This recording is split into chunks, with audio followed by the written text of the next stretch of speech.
नमस्कार मित्रांनो, कसे आहात? मजेत ना? मजेत असलेच पाहिजे. आणि आज तर तुम्ही जर का बिग बॉसचे फॅन आहात असालच, त्यामुळेच तुम्ही ही व्हिडिओ पाहत आहात आणि आहेत तर तुम्ही हॅपी असाल. आजच्या एपिसोडमध्ये टास्क भारी होता आणि तो पण टास्क होता तर बुद्धीचा.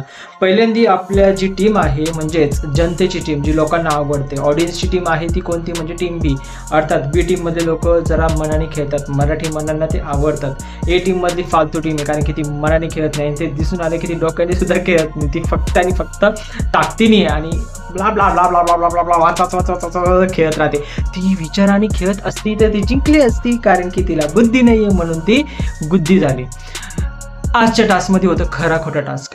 कालच्या दिवशी वाटलं होतं उगाचच हा टास्क आहे, 5 टास्क आणलेला आहे. याच्यामध्ये काय एक टीम आहे समोरची, तिला काय सांगायचंय तिच्याबद्दल खरं सांगायचंय जो व्यक्ती असेल तो, आणि समोरच्या टीमला सांगायचं काय की प्रूफ करायचं आहे की हा खोटा आहे की खरं आहे. जसं आहे तसं कोणीच बिग बॉसच्या घरामध्ये इमानदार नाही आहे. अर्थात वृत्ती पाय खेचायची असते, ती वृत्ती तिथेही दिसली आहे बिग बॉसच्या घरामध्ये. आणि तेवढंच नाही तर आपण काय बघितलं की जी टीम जिंकत होती ती टीम हारली आहे, कारण की तिला डोक्याचा भाग खाली आहे. जे टीम ए मध्ये होते ना लोक, त्यांना काय होतं फक्त की बडबड करायची आणि विचार नाही करायचा. टीम बीने ह्यावेळेस शांततेत चांगल्या प्रकारे गेम केला आहे. खरं काय खोटं हा टास्क दिला होता. टीम बीच्या लोकांनी युक्ती वापरली आणि शक्तीपेक्षा युक्ती श्रेष्ठ का आहे हे आपल्याला समजलं आहे. एक एक विचार करून टीम टॅकल करत गेली. भलेही कोणी जिंकली नसेल तरी पण आपल्याला थोडीशी इमानदारी आणि थोडीशी बेईमानी, का खूप जास्त बेईमानी जास्त वाटते, तर जास्त प्रमाणाची बेईमानी आपल्याला दिसली. जास्त प्रमाणाची बेईमानी का, तर फक्त टीमच बेईमानी करत नव्हती, तर टीममधला जो होता एक व्यक्ती म्हणजे आपण बिग बॉसने निवडून दिलेला कॅप्टन, तो संचालक होता आणि तो बेईमान होता. तो अक्षरशः टीम इकडून भांडत होता. त्याचं काम संचालन आहे, भांडण करणं नाहीये, पण तो करत होता कारण की तो सांगायची गरज आहे का. पण अंकिता, पॅडी, धनंजय म्हणजेच डीपी, याच्यानंतर आर्या, याच्यानंतर अभिजित, हे सगळेचे सगळे क्लीन चिटनी सक्सेसफुली ग्रँड लेवलला पुढे आलेत. आणि थोड्या प्रमाणामध्ये वर्षा उसगावकर सुद्धा जेव्हा ती मध्ये गेली तो दाव टाकला, त्याच्यामुळे तिची पण रिस्पेक्ट वाढली. हे सर्वांनी डोक्याने काम केलं, चांगले खेळलेत, एकजुटी दाखवली आणि जो गेम त्यांनी रंगात आणला आज ते खरंच आवडलं. पण तरी वापस रंगामध्ये भंग आणि ती फालतूची बडबड आणि का दाखवताय त्यांनी कीला काय म्हणजे आम्ही टी व्ही बंद करतो तेवढ्या वेळामध्ये बरं का. मला माहीत नाही जर का बाकीचे प्रेक्षक करता की नाही, पण आम्ही तेवढ्या वेळामध्ये टी व्हीचा आवाज कमी करून टाकतो. नाही आवडत, नाही सण होतं ते फालतू. म्हणजे चॉकलेटसाठी एखादा लहान मुलगा भांडत असेल, त्याच्या हातामध्ये दुसरं चॉकलेट असताना तरी पण तो भांडतोय तिसऱ्या चॉकलेटसाठी, आणि पूर्णच्या पूर्ण मागे चॉकलेट आणून दिलेलं आहे आईबाबांनी, तर बिना कारणाचं ते चॉकलेटसाठी भांडणे ना, बरोबर ना. कदाचित सडे चॉकलेटसाठी भांडत असेल, तशी ही निकी भांडते म्हणजे बिना मुद्द्याची आणि काहीच कारण नसताना ती भांडते. आम्हाला ते बिलकुल ऐकायची इच्छा होत नाही. आणि याच्यामध्ये सूरज आहे तो इमानदार निघाला. सूरजने त्याची जी आहे छवी चांगली आहे ती दाखवली. जो अरबाज होता तो बिना कारणाचं भांडत होता आणि आपल्याला स्पष्ट कळत होतं की हे मुद्दामून एकमेकांशी भांडताय, म्हणजेच पूर्ण एपिसोड फक्त यांच्यासोबतच राहावा, एपिसोडमध्ये हेच दिसावे. पण इथे बाकीच्यांनी पण म्हणजे बी टीमवाल्यांनी पण चांगलं काम केलं आणि आपल्याला ते पण दिसलंय.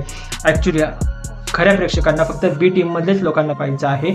ए टीममधल्या लोकांना फक्त भंगार लोक म्हणतात नाही का, भंगार लोकांना फक्त ए टीमवाल्यांना पाहिजे आहे. मी डायरेक्टली बोलतो, जर का तुम्ही ए टीमवाल्याचे फॅन असाल आणि समजू का तुम्ही भंगार आहात. ए टीममध्ये पण आहे चांगले व्यक्ती असं नाहीये, ओके, शब्द मागे घेतो. ए टीममध्ये आहेत काही लोक. सूरज होता तो खरंच बी टीममध्ये झाला पाहिजे.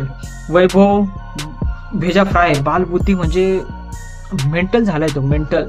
आपण म्हणतो ना एखाद्या सायको होणं.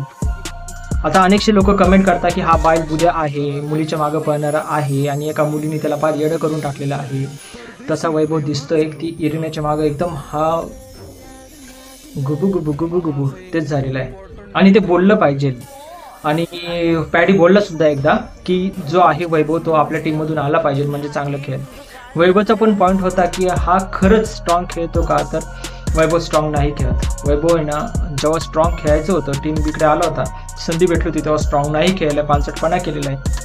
कोण कॅप्टन होईल कोण नाही, पण तुझी इमानदारी दिसली असते आणि सगळ्यांना तू आवडला असता, पण तुझी इमानदारी दिसली नाहीये.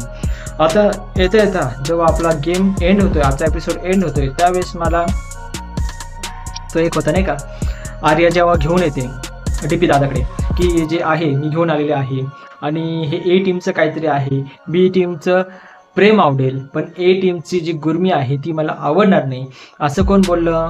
DP बोलला. अर्थात शब्द वेगळे होते, मी ते शब्द वापरू शकणार नाही, वापरायची इच्छा नाही मला, पण हे भारी होतं. जे आहे B टीममधलं प्रेम आहे ते मला दिसून येते आणि जे आहे ते तुम्हाला पण दिसून येते. आणि ते काय आहे तर जो पुढारी आहे तो एकदम पानसटपणासारखा मध्ये येतोय भांडण चालू असताना आणि मध्ये काहीतरी बोलत होता, तेव्हा अरबाजनी त्याला इतकं विचित्र झाडलंय ना बॉस.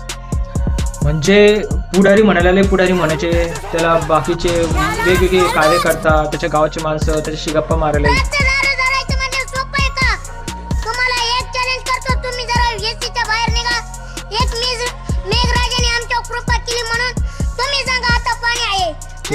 बातम्यांमध्ये पाहिजे काय ठेवली त्या पुढाऱ्यांनी. त्याचा अजून एक तर मला शब्द आठवतोय मागचा, की तो जो पुढारी होता ना, जेव्हा अरबाज कॅप्टन झाला होता ना, तेव्हा तो बोलला होता महाराज. अरे त्याला अक्कल पाहिजे, महाराज कोणाला पदवी देतात. खूप अशा साऱ्या गोष्टी आहेत त्या पुढारीच्या खटकत आहेत मला. लवकर त्याला बाहेर काढा, इरिनाला बाहेर काढलं पाहिजे जर का गेममध्ये वैभवला वापस आणायचं असेल तर, रंगत आणायचे असेल तर.